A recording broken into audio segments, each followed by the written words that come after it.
Welcome back, Sunil this side from forever PT. इस video के अंदर हम बात करेंगे राइट फ्रॉम डिक्टेशन के बारे में। देखो, राइट फ्रॉम डिक्टेशन से रिलेटेड बहुत सारे डाउट स्टूडेंट के मन में होते हैं। क्या सर हम एक्स्ट्रा वर्ड्स ऐड कर सकते हैं या नहीं कर सकते? अगर हम एक्स्ट्रा वर्ड ऐड कर सकते हैं तो उनको कहाँ ऐड करें? स्टार्टिंग में, बीच में या लास्ट में ऐड करें? कितने वर्ड्स हम ऐड कर सकते हैं? पूरा सेंटेंस कैसे याद रखें? ये सारे डाउट्स हम इस वीडियो के अंदर क्लियर करेंगे ना। वीडियो स्टार्ट करने से पहले कुछ बेसिक चीज़ें मैं आपको डिक्टेशन के बारे में बताता हूँ। ये पूरे एग्जाम का सबसे लास्ट पार्ट होता है। बहुत बार स्टूडेंट्स को क्या प्रॉब्लम होती है, लिखते लिखते टाइम ही ओवर हो जाता है।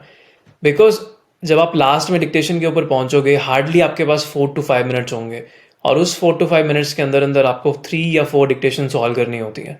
बहुत सारे स्टूडेंट जिनको एक्सपीरियंस नहीं होता, जिन्होंने मॉक टेस्ट सॉल्व नहीं किए होते, बहुत बार उनका टाइम ओवर हो जाता है, उस वजह से उनकी डिक्टेशन मिस हो जाती है।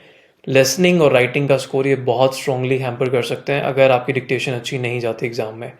नाउ इसकी मार्क्स डिस्ट्रीब्यूशन कितनी होती है? देखो, डिक्टेशन ऑलमोस्ट 30 मार्क्स कंट्रीब्यूट करता है लिसनिंग और राइटिंग के अंदर, तो ये बहुत ही ज़्यादा इंपॉर्टेंट टॉपिक है।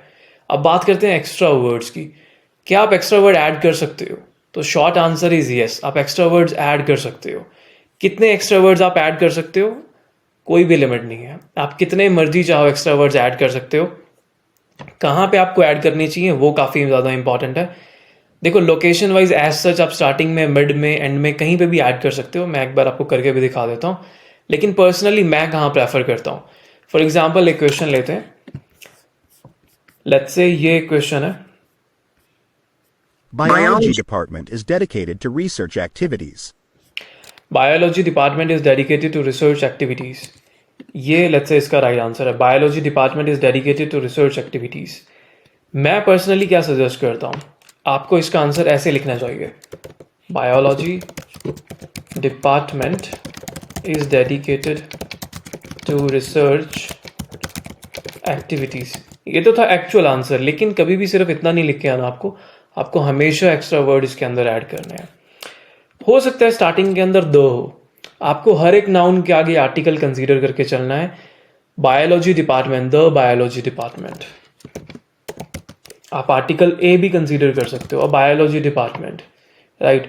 एंड ये जो डिपार्टमेंट वर्ड है ये खुद में भी प्लूरल हो सकता है, तो यहीं पे आप इसको डबल करो, डिपार्टमेंट। और अगर ये प्लूरल है, लेट्स से डिपार्टमेंट्स है ये, तो हो सकता है यहाँ पे इसकी जगह आर हो। So are biology department, departments are dedicated. ये जो वर्ब है फर्स्ट फॉर्म, थर्ड फॉर्म हमें गिवन है, हम यहाँ पे फर्स्ट फॉर्म भी कंसीडर करके लिखेंगे, डेडिकेट। ऑल्दो देखो, मुझे पता है कि इज लगा है, इसके बाद फर्स्ट फॉर्म नहीं आ सकती है, लेकिन बहुत बार आप लोग गलती करते हो, ये सारी चीज़ें, ग्रामर आपकी थोड़ी वीक होती है, तो आप हमेशा जहाँ पे भी आपको थर्ड फॉर्म ऑफ वर्ब सुनाई दे आप फर्स्ट फॉर्म भी लिखोगे, जहाँ आपको फर्स्ट फॉर्म ऑफ वर्ब सुनाई दे आप थर्ड फॉर्म ऑफ वर्ब भी लिखोगे। The biology departments are is dedicated to research activities. यहाँ पे रिसर्च एक्टिविटीज प्लूरल था, हम सिंगुलर भी लिखेंगे, एक्टिविटी, करेक्ट। एंड यहाँ पे रिसर्च के आगे अगेन यहाँ पे भी हो सकता है द लगाओ, the department is dedicated to the research activities, तो यहाँ पे भी आप द कंसीडर करके, द रिसर्च एक्टिविटीज दोनों को कंसीडर करके लिखोगे। इस तरह से आपको एक्चुअल में एक्स्ट्रा वर्ड्स ऐड करने होते हैं।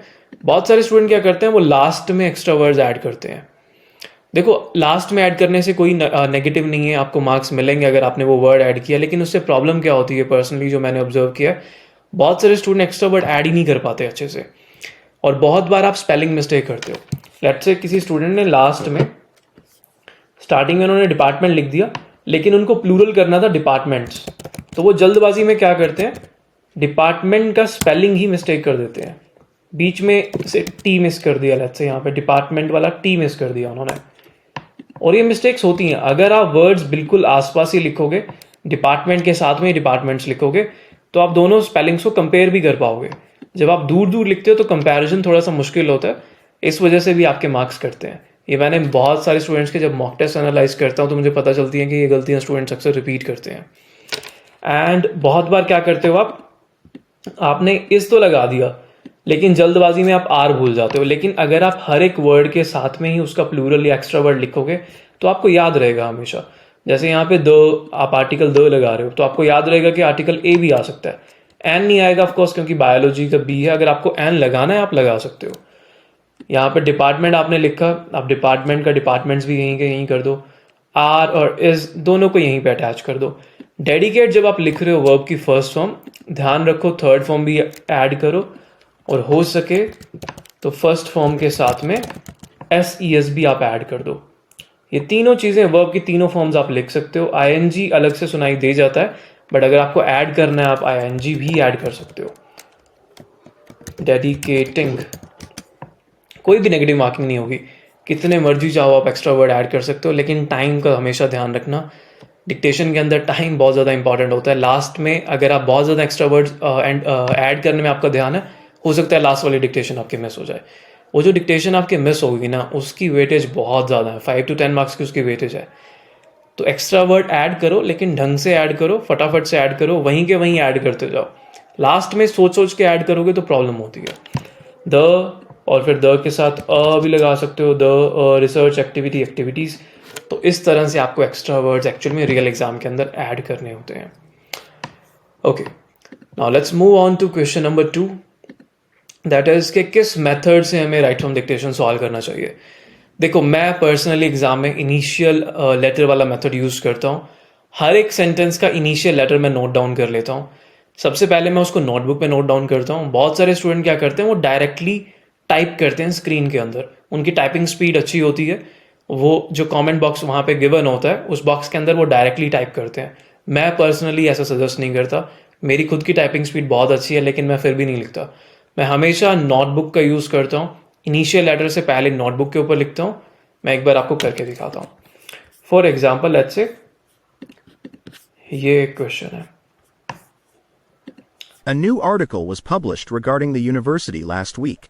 A new article was published regarding the university last week. Of course देखो, मैं स्क्रीन पे लिख रहा हूँ तो मेरी स्पीड काफ़ी स्लो है, लेकिन जब रियल एग्जाम में होता हूँ तो वहाँ पे नोटबुक होती है हमारे पास, हम नोटबुक के ऊपर बड़े अच्छे से लिख सकते हैं। A new article was publish regarding the university last week. A new article was publish regarding the university last week. इसको लिखने के बाद इनिशियल लेटर से मैं इसको 2 बार वहीं के वहीं रीड करता हूँ। A new article was publish regarding the university last week. A new article was publish regarding the university last week. उसके बाद मैं इसको थोड़ा सा हल्का सा ओपन करके लिखता हूँ quickly. A new article was published regarding the university last week. और ये सारा प्रोसेस आपको बहुत जल्दी करना होता है। अगर आप इसको अच्छे से बना के लिखोगे, हो सकता है आपकी डिक्टेशन मिस हो जाए। ये आपको स्पीड में लिखना है। तो जब ये 3 बार हो जाती है, फर्स्ट टाइम मैंने यहाँ पे इनिशियल लेटर से लिखा, उसको 2 बार फिर मैं रीड करता हूँ, थर्ड टाइम में मैं उसको थोड़ा सा ओपन अप करके लिख देता हूँ, टूटे फूटे शब्दों में of course. A new article was publish regarding the university last week.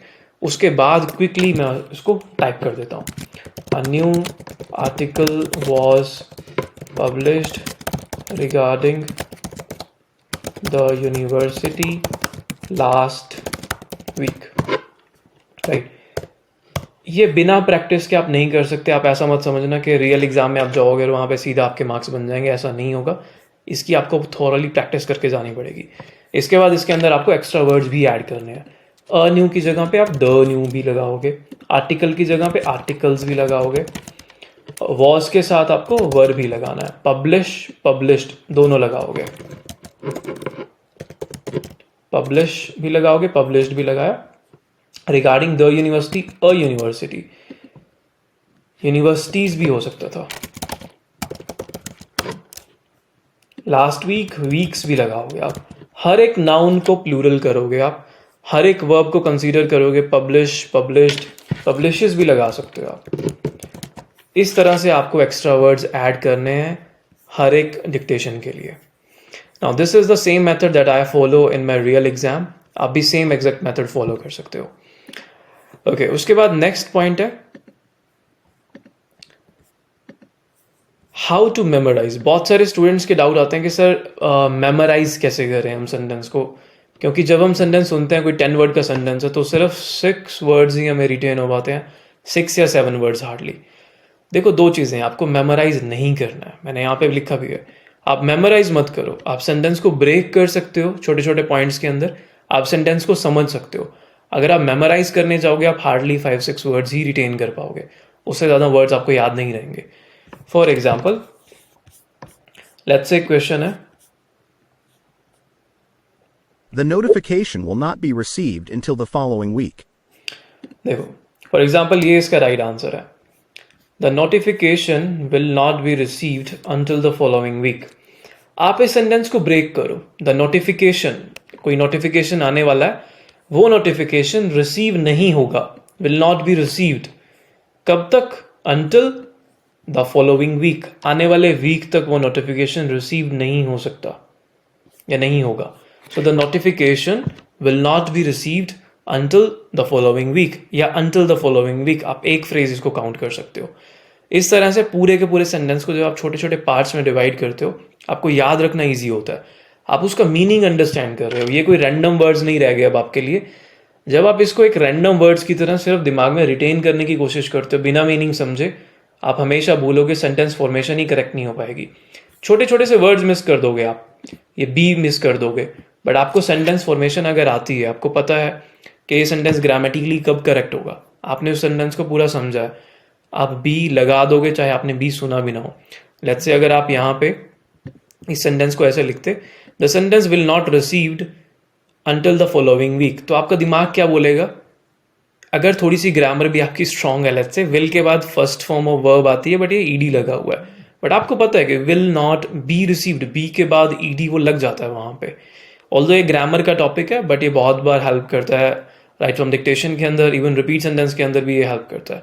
सो आपको सेंटेंसेस को ब्रेक करना है, the notification will not be received until the following week, the notification will not be received until the following week. आप sentences को parts के अंदर break करो, उसको समझो और उसके बाद आपको प्रैक्टिस करके उसको प्रिपेयर करना है।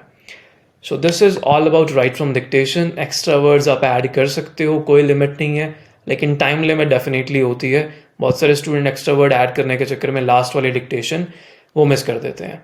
सेकेंड क्या था, मेथड मैंने आपको बताया, किस मेथड से आप नोट डाउन कर सकते हो। मैं पर्सनली इनिशियल लेटर वाला मेथड फॉलो करता हूँ, इससे मुझे बहुत हेल्प होती है। हर एक सेंटेंस, हर एक वर्ड मुझे याद रहता है कि कौन से वर्ड की फुल फॉर्म क्या थी बेसिकली। एंड देन मेमोराइज आपको नहीं करना, आपको चीज़ों को अंडरस्टैंड करना है, ब्रेक करना है, उसके बाद चीज़ों को अप्लाई करना है। अगर आपकी इंग्लिश बहुत ज़्यादा वीक है, आई वुड सजेस्ट आपको लिसनिंग बहुत ज़्यादा प्रिपेयर करनी चाहिए। ये डिक्टेशन आपको रिपीट सेंटेंसेस के भी अंदर हेल्प करेगी। हम डेली के 30 to 50 डिक्टेशन प्रिपेयर करो, इससे आपके रिपीट सेंटेंस में बिल्डअप होंगे अगर आपकी डिक्टेशन काफ़ी ज़्यादा वीक है। All right guys, that is all in this video. अगर आपको कोई भी डाउट है डिक्टेशन से रिलेटेड कि आप फर्स्ट लेटर में कैपिटल कर सकते हो या नहीं, फुल स्टॉप लगाना है या नहीं, आप नीचे कमेंट बॉक्स के अंदर टाइप कर दो, मैं वहीं पे आपको रिस्पॉन्ड कर दूंगा। All right, thank you so much, I will see you in the next video.